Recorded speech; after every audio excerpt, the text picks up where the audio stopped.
had this crazy idea to bring together dancers from all over the country and overseas. It's been insanely chaotic trying to pull everyone together. It's not that often that that so many dancers from so many different places come together to support another dancer, to support one of their own. It's touched everybody. The idea of somebody with a future, you know, and that sort of passion, having that taken away from them, I think rings in us all. Here we go. Here we go. Da-da-da-da-da-da.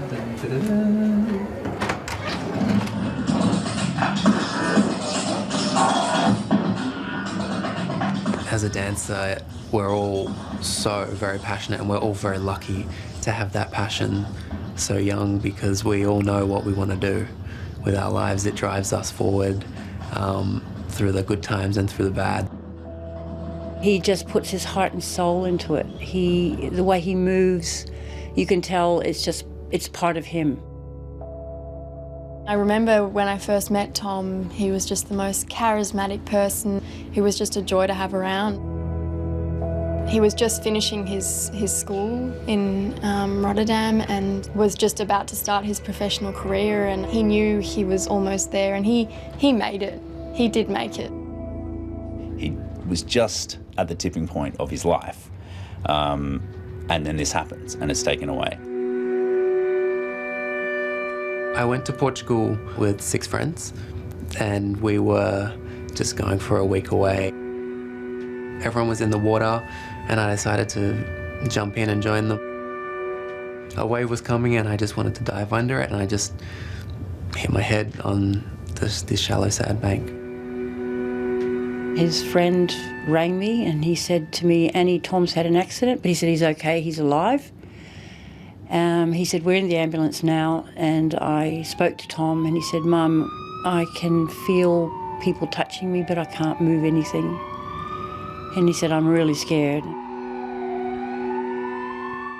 And I remember saying to the doctor in the intensive care, I just said, what? And she said, "He's fractured C6 and there's been extensive spinal damage. We don't know if he'll ever walk again." And I just went, oh my God. He's the worst person that this could possibly happen to, in that he's at the prime of his life, but at the same time he's the best possible candidate, because you know, he has this core strength. He has years of Pilates, years of ab work. Are you filming? Very early on after the injury, you know, you could tell that he had a very specific connection with his body. And again. Oh, back. Hey guys. And again. Hello. Yeah. After he got through that initial trauma, he just wanted to move forward. This is me doing some squats, okay?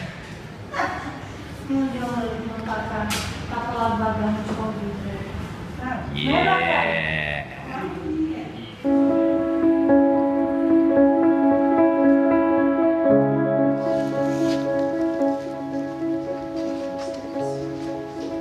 You got me? I'm really concentrating on what I'm doing, because I think it's important in order for my body to recognize what I'm really trying to tell it to do. And inside I'm just willing myself to do it better and better and make it more smooth and more coordinated each day.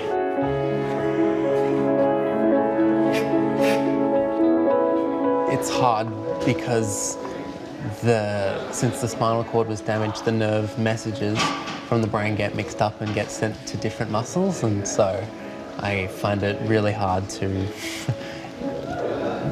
do some movements just because the signals aren't being sent. Bring your arms up, both together. Not yet. It is a devastating injury. The fact that he was extremely athletic and fit makes him at a better state of recovering. The fact that he understands movements a lot better, he understands posture dynamics a lot better, that makes it quite useful. Do you ever think you'd be doing this again, Mum? No. Teaching me how to walk? No. 21 years old? You walked to me when you were 11 months old. I was determined you were going to walk before your first birthday. You did. Well, we're doing it again. You just need to believe that it can get better, you know? It's happened, it's not good, but you give it your all.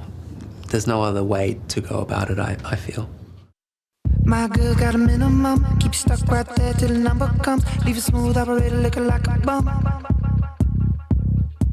My girl's got a city to run. I'm just so overwhelmed that everyone has come here to support me.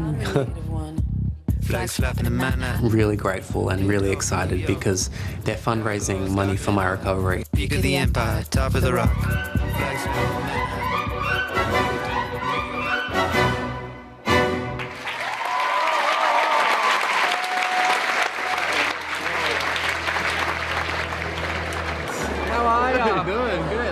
With spinal cord injuries, they can't tell you what you can and can't do. That's the beauty and the worst thing about them. No one can tell you where you're going to finish. In terms of dance, it's definitely going to be a hobby of mine. I can't wait to get back into the studio, for sure. But as a profession, who knows?